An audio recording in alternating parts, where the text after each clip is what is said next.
श्री गणेशाय नमः। श्री सरस्वत्यै नमः। श्री वेदव्यासाय नमः।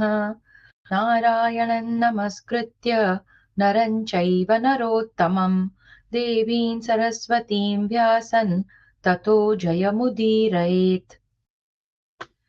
त्रयोदशोऽध्यायः। मद्रराज शल्य का अद्भुत पराक्रम। संजय उवाच। संजय कहते हैं, आर्य, जब मद्रराज शल्य धर्मराज युधिष्ठिर को पीड़ा देने लगे, तब सात्यकी, भीमसेन और माद्रीपुत्र पांडव नकुल सहदेव ने युद्ध स्थल में शल्य को रथों द्वारा घेर कर उन्हें पीड़ा देना प्रारंभ किया। अकेले शल्य को अनेक महारथियों द्वारा पीड़ित होते देख उनको सब ओर से महान साधुवाद प्राप्त होने लगा। वहां एकत्र हुए सिद्ध और महर्षि भी हर्ष में भरकर बोल उठे, आश्चर्य है! भीमसेन ने रणभूमि में अपने पराक्रम के लिए कंटक रूप शल्य को पहले एक बाण से घायल करके फिर 7 बाणों से बींध डाला। सात्यकी भी धर्मपुत्र युधिष्ठिर की रक्षा के लिए मद्रराज को 100 बाणों से आच्छादित करके सिंह के समान दहाड़ने लगे। नकुल और सहदेव ने 5-5 बाणों से शल्य को घायल करके फिर 7 बाणों से उन्हें तुरंत ही बींध डाला। माननीय नरेश, समरांगण में शूरवीर शल्य ने उन महारथियों द्वारा पीड़ित होने पर भी विजय के लिए यत्नशील हो भार सहन करने में समर्थ और शत्रु के वेग का नाश करने वाले एक भयंकर धनुष को खींचकर सात्यकी को 25, भीमसेन को 70 और नकुल को 7 बाण मारे। तत्पश्चात समर भूमि में एक भल्ल के द्वारा धनुर्धर सहदेव के बाण सहित धनुष को काटकर शल्य ने उन्हें 21 बाणों से घायल कर दिया। तब सहदेव ने संग्राम में दूसरे धनुष पर प्रत्यंचा चढ़ाकर अपने अत्यंत तेजस्वी मामा को विषधर सर्पों के समान भयंकर और जलती हुई आग के समान प्रज्वलित 5 बाणों द्वारा घायल कर दिया। साथ ही अत्यंत कुपित होकर उन्होंने झुकी हुई गांठ वाले बाण से उनके सारथी को भी पीट दिया और उन्हें भी पुनः 3 बाणों से घायल किया। तत्पश्चात भीमसेन ने 70, सात्यकी ने 9 और धर्मराज युधिष्ठिर ने 60 बाणों से शल्य के शरीर को चोट पहुंचाई। महाराज, उन महारथियों द्वारा अत्यंत घायल कर दिए जाने पर राजा शल्य अपने अंगों से रक्त की धारा बहाने लगे, मानो पर्वत गेरू मिश्रित जल का झरना बहा रहा हो। राजन, उन्होंने उन सभी महाधनुर्धरों को 5-5 बाणों से वेग पूर्वक घायल कर दिया। वह उनके द्वारा अद्भुत सा कार्य हुआ। मान्यवर, तदनंतर उन श्रेष्ठ महारथी शल्य ने समरांगण में एक दूसरे भल्ल के द्वारा धर्मपुत्र युधिष्ठिर के प्रत्यंचा सहित धनुष को काट डाला। तब धर्मपुत्र युधिष्ठिर ने दूसरा धनुष हाथ में लेकर घोड़े, सारथी, ध्वज और रथ सहित शल्य को अपने बाणों से आच्छादित कर दिया। समरांगण में धर्मपुत्र के बाणों से आच्छादित होते हुए शल्य ने युधिष्ठिर को 10 पैने बाणों से बींध डाला। जब धर्मपुत्र युधिष्ठिर शल्य के बाणों से पीड़ित हो गए, तब क्रोध में भरे हुए सात्यकी ने शूरवीर मद्रराज पर 5 बाणों का प्रहार किया।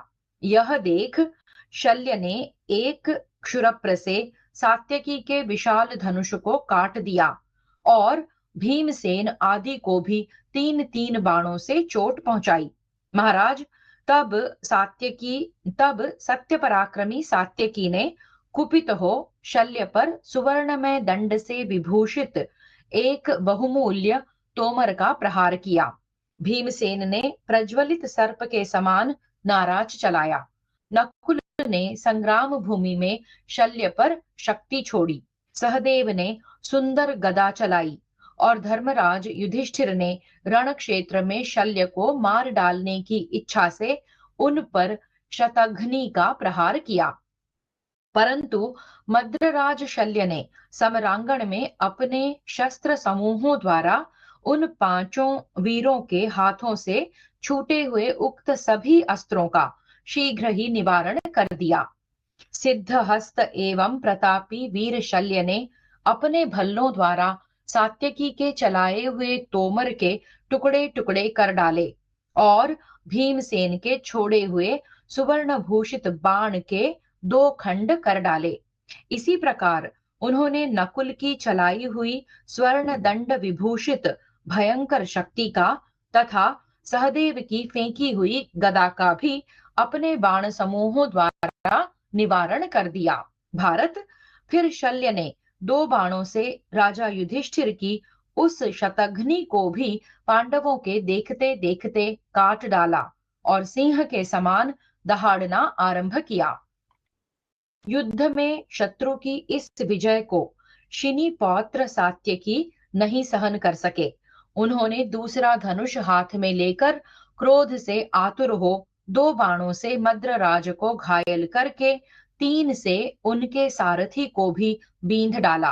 राजन, तब राजा शल्य रणभूमि में अत्यंत कुपित हो उठे और जैसे महावत अंकुशों से बड़े बड़े हाथियों को चोट पहुंचाते हैं, उसी प्रकार उन्होंने उन सब योद्धाओं को 10 बाणों से घायल कर दिया।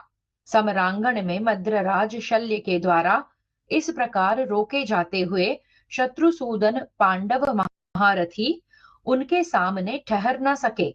उस समय राजा दुर्योधन शल्य का वह पराक्रम देखकर ऐसा समझने लगा कि अब पांडव पांचाल सृंजय अवश्य मार डाले जाएंगे।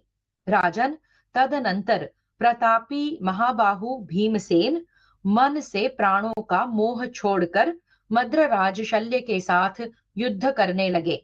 नकुल, सहदेव और महारथी सात्यकी ने भी उस समय शल्य को घेर कर उनके ऊपर चारों ओर से बाणों की वर्षा प्रारंभ कर दी। इन 4 महाधनुर्धर पांडव पक्ष के महारथियों से घिरे हुए प्रतापी मद्रराज शल्य उन सब के साथ युद्ध कर रहे थे। राजन, उन महासमर में धर्मपुत्र राजा युधिष्ठिर ने एक क्षुरप्र द्वारा मद्रराज शल्य के चक्र रक्षक को शीघ्र ही मार डाला। अपने महारथी शूरवीर चक्र रक्षक के मारे जाने पर बलवान मद्रराज ने भी बाणों द्वारा शत्रु पक्ष के समस्त योद्धाओं को आच्छादित कर दिया। राजन, समरांगण में अपने समस्त सैनिकों को बाणों से ढका हुआ देख धर्मपुत्र युधिष्ठिर मन ही मन इस प्रकार चिंता करने लगे, इस युद्ध स्थल में भगवान श्री कृष्ण की कही हुई वह महत्वपूर्ण बात कैसे सिद्ध हो सकेगी। कहीं ऐसा ना हो कि रणभूमि में कुपित हुए महाराज शल्य मेरी सारी सेना का संहार कर डालें। मैं, मेरे भाई महारथी सात्यकी तथा पांचाल और सृंजय योद्धा सब मिलकर भी मद्रराज शल्य को पराजित करने में समर्थ नहीं हो रहे हैं। जान पड़ता है ये महाबली मामा आज हम लोगों का वध कर डालेंगे। फिर भगवान श्री कृष्ण की यह बात कि शल्य मेरे हाथ से मारे जाएंगे कैसे सिद्ध होगी। पांडु के बड़े भाई महाराज धृतराष्ट्र तदनंतर रथ, हाथी और घोड़ों सहित समस्त पांडव योद्धा मद्रराज शल्य को सब ओर से पीड़ा देते हुए उन पर चढ़ आए। जैसे वायु बड़े बड़े बादलों को उड़ा देती है, उसी प्रकार समरांगण में राजा शल्य ने अनेक प्रकार के अस्त्र शस्त्रों से परिपूर्ण उस उमड़ी हुई शस्त्र वर्षा को छिन्न भिन्न कर डाला। तत्पश्चात शल्य के चलाए हुए सुनहरे पंख वाले बाणों की वर्षा आकाश में टिड्डी दलों के समान छा गई, जिसे हमने अपनी आंखों देखा था। युद्ध के मुहाने पर मद्रराज के चलाए हुए वे बाण शलभ समूहों के समान गिरते दिखाई देते थे। नरेश्वर, मद्रराज शल्य के धनुष से छूटे हुए उन सुवर्ण भूषित बाणों से आकाश ठसाठस भर गया था। उस महायुद्ध में बाणों द्वारा महान अंधकार छा गया, जिससे वहां हमारी और पांडवों की कोई भी वस्तु दिखाई नहीं देती थी। बलवान मद्रराज के द्वारा शीघ्रता पूर्वक की जाने वाली उस बाण वर्षा से पांडवों के उस सैन्य समूह को विचलित होते देख देवता, गंधर्व और दानव अत्यंत आश्चर्य में पड़ गए। मान्यवर, विजय के लिए प्रयत्न करने वाले उन समस्त योद्धाओं को सब ओर से बाणों द्वारा आच्छादित करके शल्य धर्मराज युधिष्ठिर को भी ढक कर बारंबार सिंह के समान गर्जना करने लगे। समरांगण में उनके बाणों से आच्छादित हुए पांडवों के महारथी उस युद्ध में महारथी शल्य की ओर आगे बढ़ने में समर्थ न हो सके, तो भी धर्मराज को आगे रखकर भीमसेन आदि रथी संग्राम में शोभा पाने वाले शूरवीर शल्य को वहां छोड़कर पीछे न हटे। इस प्रकार श्री महाभारत शल्य पर्व में शल्य का युद्ध विषयक 13वां अध्याय पूरा हुआ। चतुर्दशोऽध्यायः अर्जुन और अश्वत्थामा का युद्ध तथा पांचाल वीर सुरथ का वध। संजय उवाच। संजय कहते हैं, महाराज, दूसरी ओर द्रोणपुत्र अश्वत्थामा तथा उसके पीछे चलने वाले त्रिगर्त देशीय शूरवीर महारथियों ने अर्जुन को लोहे के बने हुए बहुत से बाणों द्वारा घायल कर दिया। तब अर्जुन ने समर भूमि में 3 बाणों से अश्वत्थामा को और 2-2 बाणों से अन्य महाधनुर्धरों को बींध डाला। महाराज भरत श्रेष्ठ, तत्पश्चात अर्जुन ने पुनः उन सब को अपने बाणों की वर्षा से आच्छादित कर दिया। अर्जुन के पैने बाणों की मार खाकर उन बाणों से कंटक युक्त होकर भी आपके सैनिक अर्जुन को छोड़ न सके। समरांगण में द्रोणपुत्र को आगे करके कौरव महारथी अर्जुन को रथ समूह से घेर कर उनके साथ युद्ध करने लगे। राजन, उनके चलाए हुए सुवर्ण भूषित बाणों ने अर्जुन के रथ की बैठक को अनायास ही भर दिया। संपूर्ण धनुर्धरों में श्रेष्ठ तथा महाधनुर्धर श्री कृष्ण और अर्जुन के संपूर्ण अंगों को बाणों से व्यथित हुआ देख रण दुर्मद कौरव योद्धा बड़े प्रसन्न हुए। प्रभो, अर्जुन के रथ के पहिए, कुबर, ईशादंड, लगाम या जोते, जुआ और अनुकर्ष, ये सब के सब उस समय बाणमय हो रहे थे। राजन, वहां आपके योद्धाओं ने अर्जुन की जैसी अवस्था कर दी थी, वैसे पहले कभी न तो देखी गई और न सुनी ही गई थी। विचित्र पंख वाले पैने बाणों द्वारा सब ओर से व्याप्त हुआ अर्जुन का रथ भूतल पर सैकड़ों मशालों से प्रकाशित होने वाले विमान के समान शोभा पाता था। महाराज, तदनंतर अर्जुन ने झुकी हुई गांठ वाले बाणों द्वारा आपकी उस सेना को उसी प्रकार ढक दिया जैसे मेघ पानी की वर्षा से पर्वत को आच्छादित कर देता है। समर भूमि में अर्जुन के नाम से अंकित बाणों की चोट खाते हुए कौरव सैनिक उन्हें उसी रूप में देखते हुए सब कुछ अर्जुनमय ही मानने लगे। अर्जुन रूपी महान अग्नि ने क्रोध से प्रज्वलित हुई बाणमयी ज्वालाएं फैलाकर धनुष की टंकार रूपी वायु से प्रेरित हो आपके सैन्य रूपी ईंधन को शीघ्रता पूर्वक जलाना आरंभ किया। भारत महाभाग, अर्जुन के रथ के मार्गों में धरती पर गिरते हुए रथ के पहियों, जुओं, तरकसों, पताकाओं, ध्वजों, रथों, हर्षों, अनुकर्षों, त्रिवेणु नामक काष्ठों, धुरों, रस्सियों, चाबुकों, कुंडल और पगड़ी धारण करने वाले मस्तकों, भुजाओं, कंधों, छत्रों, व्यजनों और मुकुटों के ढेर के ढेर दिखाई देने लगे। प्रजानाथ कुपित हुए अर्जुन के रथ के मार्ग की भूमि पर मांस और रक्त की कीच जम जाने के कारण वहां चलना फिरना असंभव हो गया। भरत श्रेष्ठ, वह रणभूमि रुद्रदेव के क्रीड़ा स्थल श्मशान की भांति कायरों के मन में भय उत्पन्न करने वाली और शूर वीरों का हर्ष बढ़ाने वाली थी। शत्रुओं को संताप देने वाले पार्थ समरांगण में आवरण सहित 2 सहस्र रथों का संहार करके धूम रहित प्रज्वलित अग्नि के समान प्रकाशित हो रहे थे। राजन, जैसे चराचर जगत को दग्ध करके भगवान अग्निदेव धूम रहित देखे जाते हैं, उसी प्रकार कुंती कुमार अर्जुन भी देदीप्यमान हो रहे थे। संग्राम भूमि में पांडुपुत्र अर्जुन का वह पराक्रम देखकर द्रोण कुमार अश्वत्थामा ने अत्यंत ऊंची पताका वाले रथ के द्वारा आकर उन्हें रोका।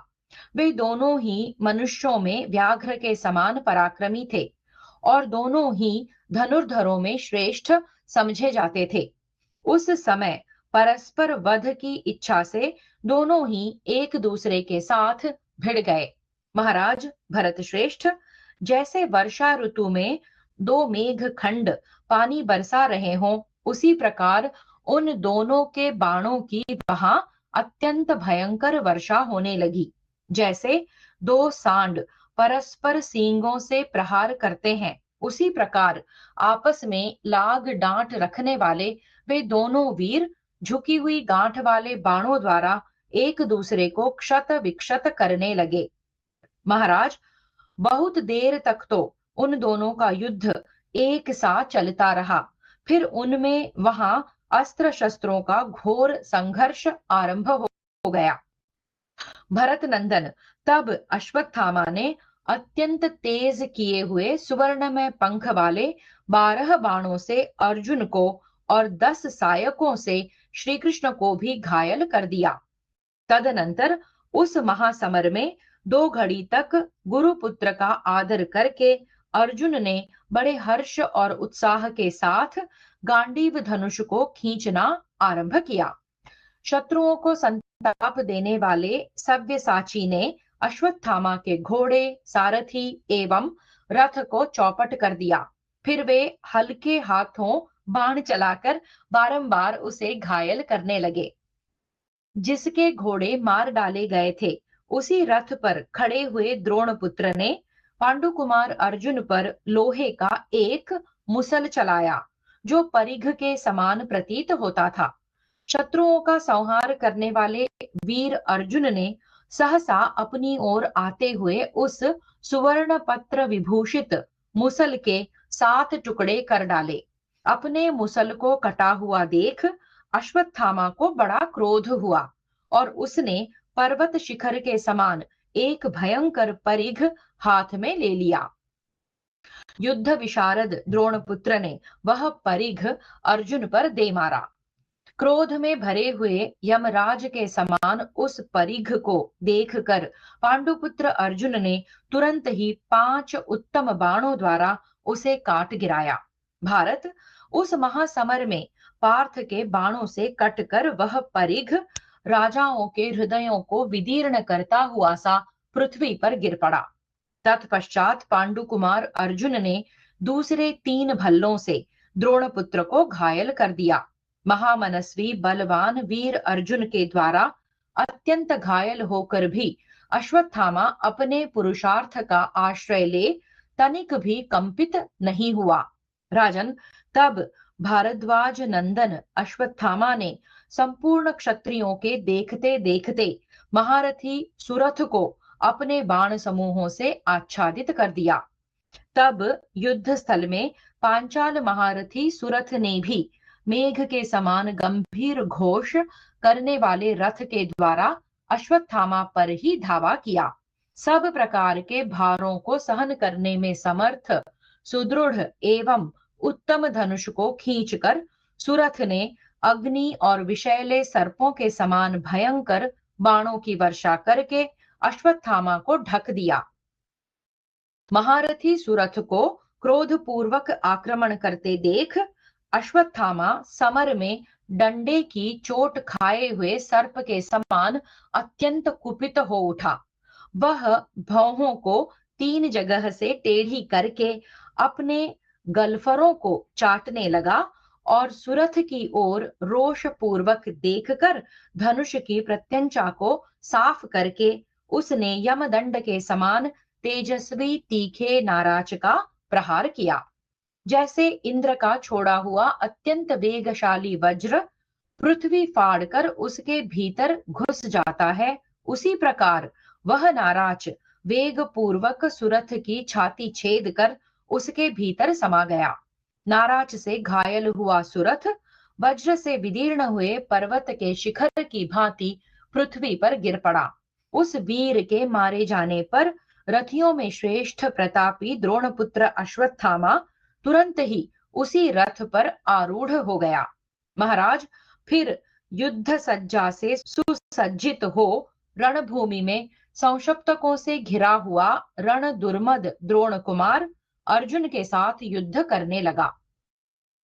वहां दोपहर होते होते अर्जुन का शत्रुओं के साथ महाघोर युद्ध होने लगा, जो यमराज के राष्ट्र की वृद्धि करने वाला था। उस समय उन कौरव पक्षीय वीरों का पराक्रम देखकर हमने एक और आश्चर्य की बात यह देखी कि अर्जुन अकेले ही एक ही समय उन सभी वीरों के साथ युद्ध कर रहे हैं। जैसे पूर्व काल में विशाल दैत्य सेना के साथ इंद्र का युद्ध हुआ था, उसी प्रकार एकमात्र अर्जुन का बहुसंख्यक विपक्षियों के साथ महान संग्राम होने लगा। इस प्रकार श्री महाभारत शल्य पर्व में संकुल युद्ध विषयक 14वां अध्याय पूरा हुआ। पंचदशोऽध्यायः दुर्योधन और धृष्टद्युम्न का एवं अर्जुन और अश्वत्थामा का तथा शल्य के साथ नकुल और सात्यकी आदि का घोर संग्राम। संजय उवाच। संजय कहते हैं, महाराज, एक ओर दुर्योधन तथा द्रुपद कुमार धृष्टद्युम्न महान युद्ध कर रहे थे। वह युद्ध बाणों और शक्तियों के प्रहार से व्याप्त हो रहा था। राजाधिराज, जैसे वर्षा काल में सब ओर मेघों की जलधाराएं बरसती हैं, उसी प्रकार उन दोनों की ओर से बाणों की सहस्रों धाराएं गिर रही थी। राजा दुर्योधन ने 5 शीघ्रगामी बाणों द्वारा भयंकर बाण वाले द्रोणहंता धृष्टद्युम्न को बींध कर पुनः 7 बाणों द्वारा उन्हें घायल कर दिया। तब सुदृढ़ पराक्रमी बलवान धृष्टद्युम्न ने संग्राम भूमि में 70 बाण मारकर दुर्योधन को पीड़ित कर दिया। भरत श्रेष्ठ, राजा दुर्योधन को पीड़ित हुआ देख उसके सारे भाइयों ने विशाल सेना के साथ आकर धृष्टद्युम्न को घेर लिया। राजन, उन अतिरथी वीरों द्वारा सब ओर से घिरे हुए धृष्टद्युम्न अपनी अस्त्र संचालन की फूर्ति दिखाते हुए समर भूमि में विचरने लगे। दूसरी ओर शिखंडी ने प्रभद्रकों की सेना साथ लेकर कृतवर्मा और महारथी कृपाचार्य इन दोनों धनुर्धरों से युद्ध छेड़ दिया। प्रजानाथ वहां भी जीवन का मोह छोड़कर प्राणों की बाजी लगाकर खेले जाने वाले युद्ध रूपी जुए में लगे हुए समस्त सैनिकों में घोर संग्राम हो रहा था। इधर शल्य संपूर्ण दिशाओं में बाणों की वर्षा करते हुए युद्ध में सात्यकी और भीमसेन सहित पांडवों को पीड़ा देने लगे। राजेंद्र, वे युद्ध में यमराज के तुल्य पराक्रमी नकुल और सहदेव के साथ भी अपने पराक्रम और अस्त्र बल से युद्ध कर रहे थे। जब शल्य अपने बाणों से पांडव महारथियों को आहत कर रहे थे, उस समय उस महासमर में उन्हें कोई अपना रक्षक नहीं मिलता था। जब धर्मराज युधिष्ठिर शल्य की मार से अत्यंत पीड़ित हो गए, तब माता को आनंदित करने वाले शूरवीर नकुल ने बड़े वेग से अपने मामा पर आक्रमण किया।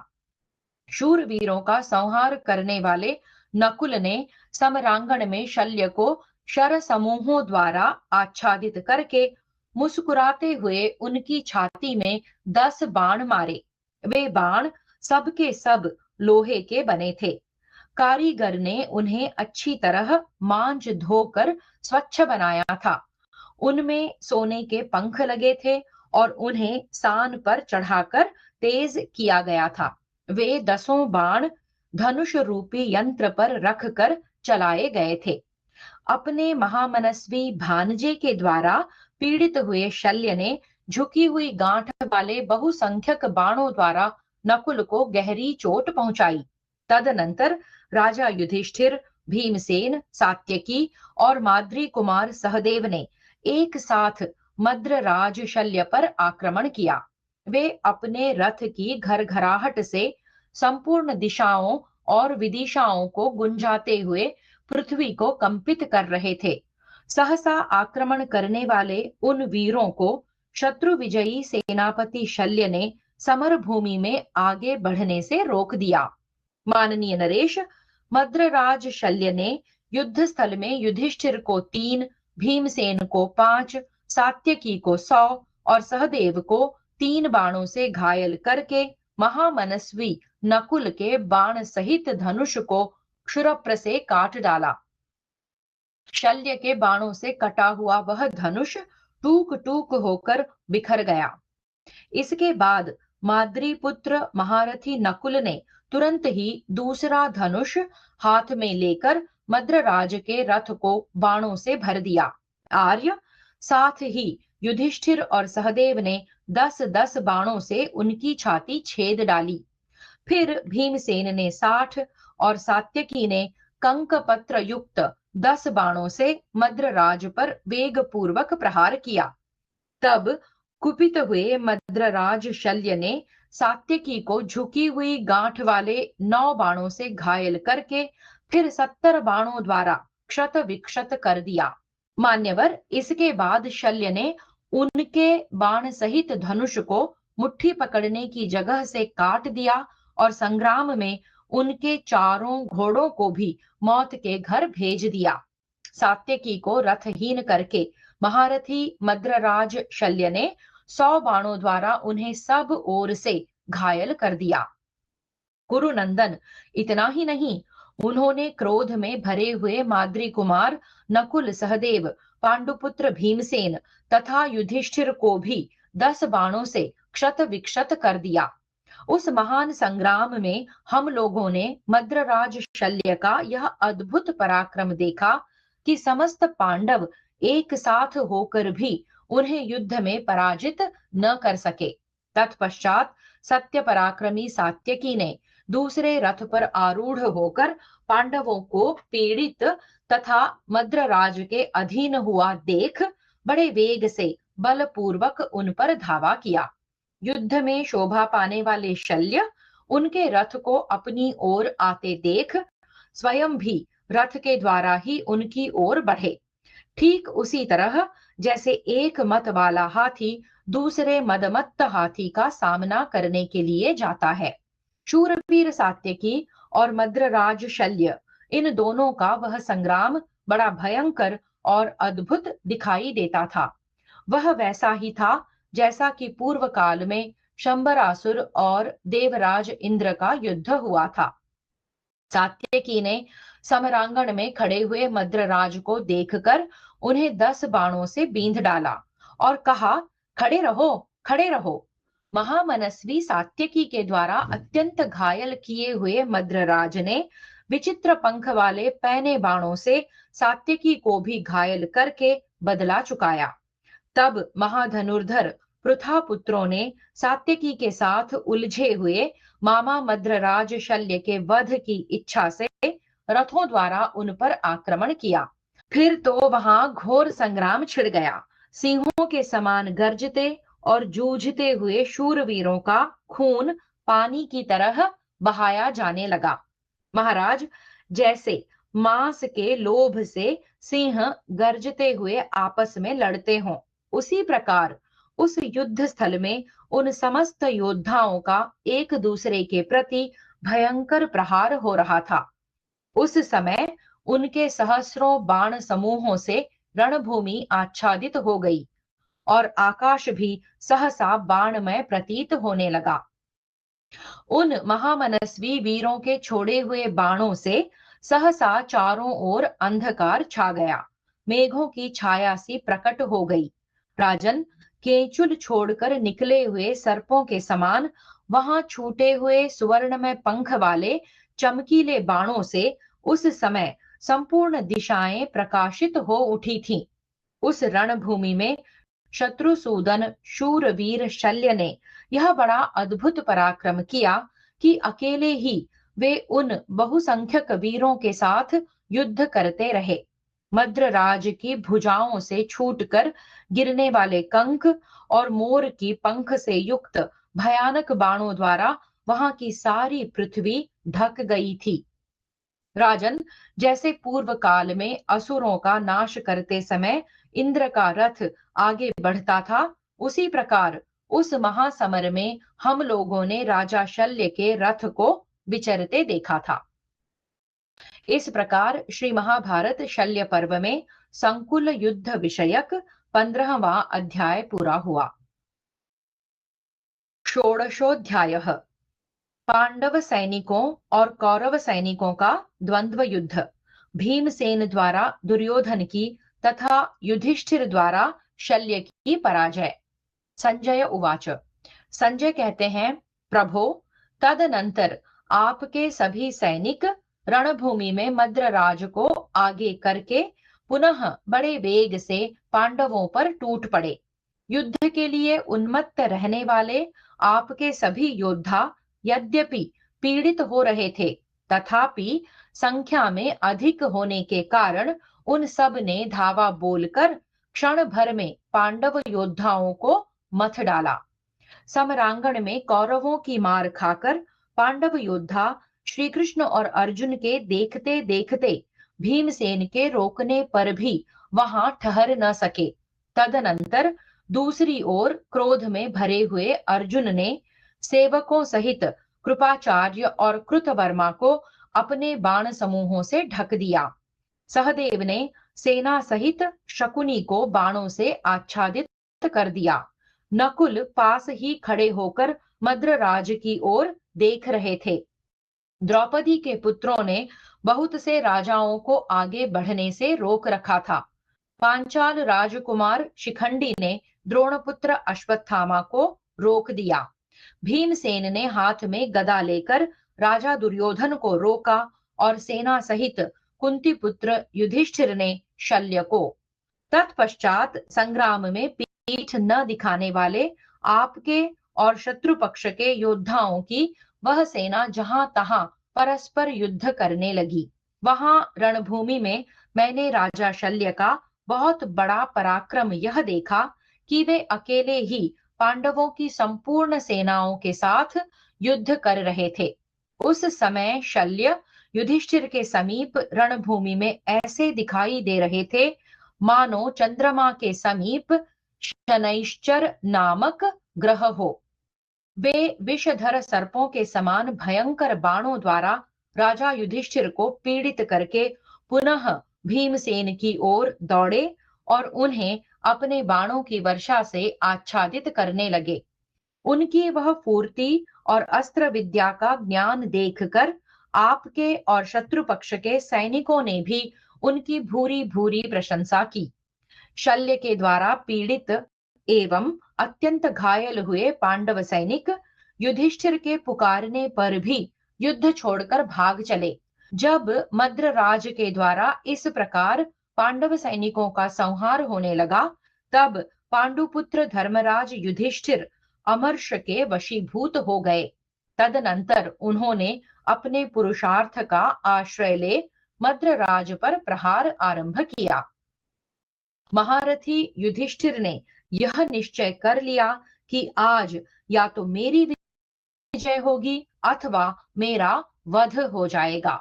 उन्होंने अपने समस्त भाइयों तथा श्री कृष्ण और सात्यकी को बुलाकर इस प्रकार कहा, बंधुओं, भीष्म, द्रोण, कर्ण तथा अन्य जो जो राजा दुर्योधन के लिए पराक्रम दिखाते थे, वे सब के सब संग्राम में मारे गए।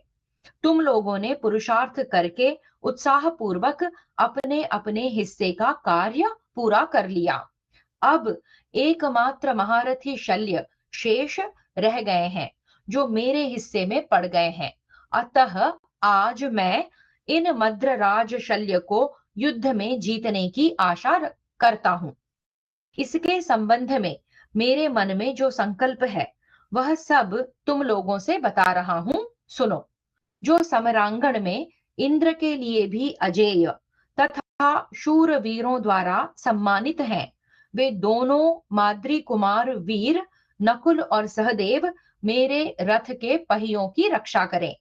क्षत्रिय धर्म को सामने रखते हुए ये सम्मान पाने के योग्य सत्य प्रतिज्ञ नकुल और सहदेव मेरे लिए समरांगण में अपने मामा के साथ अच्छी तरह युद्ध करें। फिर या तो शल्य रणभूमि में मुझे मार डालें या मैं उनका वध कर डालूं। आप लोगों का कल्याण हो। विश्वविख्यात वीरों, तुम लोग मेरा यह सत्य वचन सुन लो।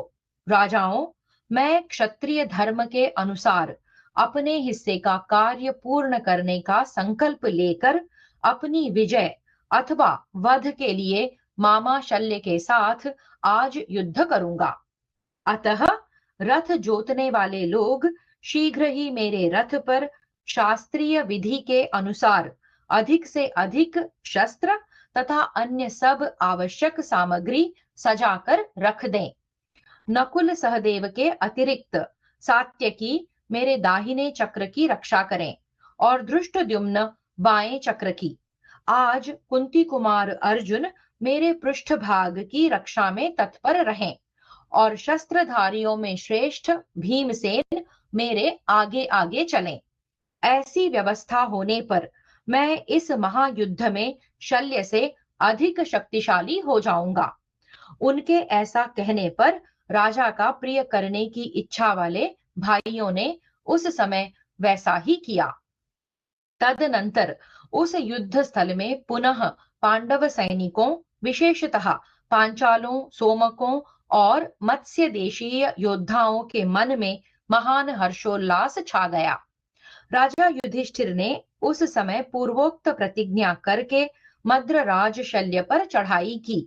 फिर तो पांचाल योद्धा शंख, भेरी आदि सैकड़ों प्रकार के प्रचुर रणवाद्य बजाने और सिंहनाद करने लगे। उन कुरुकुल के श्रेष्ठ वीरों ने रोष में भरकर महान हर्षनाद के साथ वेगशाली वीर मद्रराज शल्य पर धावा किया। वे हाथियों के घंटों की आवाज, शंखों की ध्वनि तथा वाद्यों के महान घोष से पृथ्वी को गुंजा रहे थे। उस समय आपके पुत्र दुर्योधन तथा पराक्रमी मद्रराज शल्य ने उन सबको आगे बढ़ने से रोका। ठीक उसी तरह जैसे अस्ताचल और उदयाचल दोनों बहुसंख्यक महामेघों को रोक देते हैं। युद्ध की स्पृहा रखने वाले शल्य शत्रुदमन धर्मराज युधिष्ठिर पर उसी प्रकार बाणों की वर्षा करने लगे जैसे शंबरासुर पर इंद्र। इसी प्रकार महामना कुरुराज युधिष्ठिर ने भी सुंदर धनुष हाथ में लेकर द्रोणाचार्य के दिए हुए नाना प्रकार के उपदेशों का प्रदर्शन करते हुए शीघ्रता पूर्वक सुंदर एवं विचित्र रीति से बाणों की वर्षा प्रारंभ कर दी। रण में विचरते हुए युधिष्ठिर की कोई भी त्रुटि किसी ने नहीं देखी। मांस के लोभ से पराक्रम प्रकट करने वाले दो सिंहों के समान वे दोनों वीर युद्ध स्थल में नाना प्रकार के बाणों द्वारा एक दूसरे को घायल करने लगे।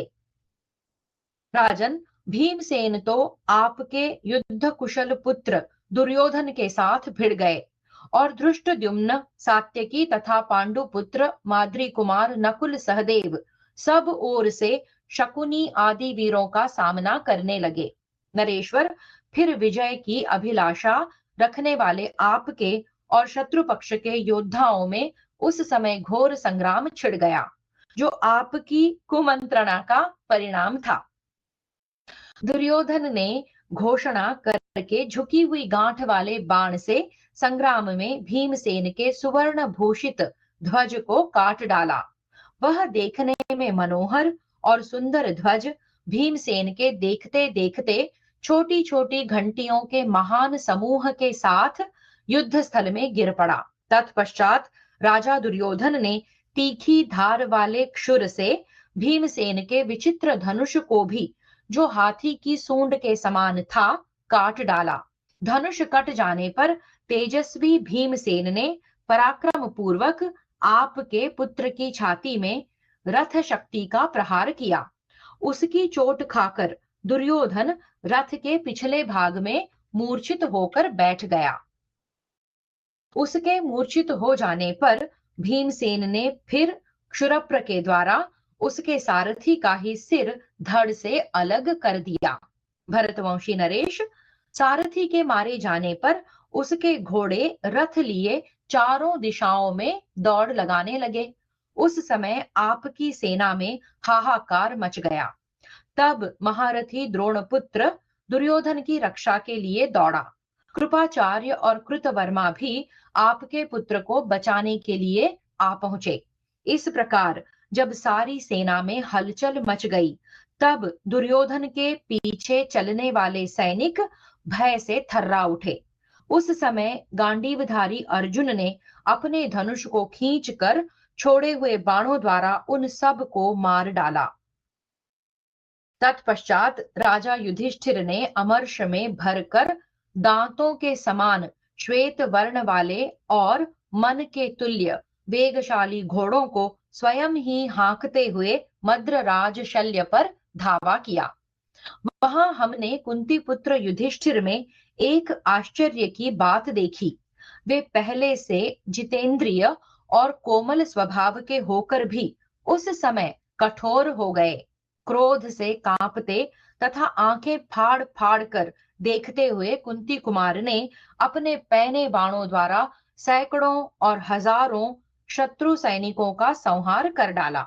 राजन, जैसे इंद्र ने उत्तम वज्रों के प्रहार से पर्वतों को धराशायी कर दिया था, उसी प्रकार वे ज्येष्ठ पांडव जिस जिस सेना की ओर अग्रसर हुए, उसी उसी को अपने बाणों द्वारा मार गिराया। जैसे प्रबल वायु मेघों को छिन्न भिन्न करती हुई उनके साथ खेलती है, उसी प्रकार बलवान युधिष्ठिर अकेले ही घोड़े, सारथी, ध्वज और रथों सहित बहुत से रथियों को धराशायी करते हुए उनके साथ खेल सा करने लगे।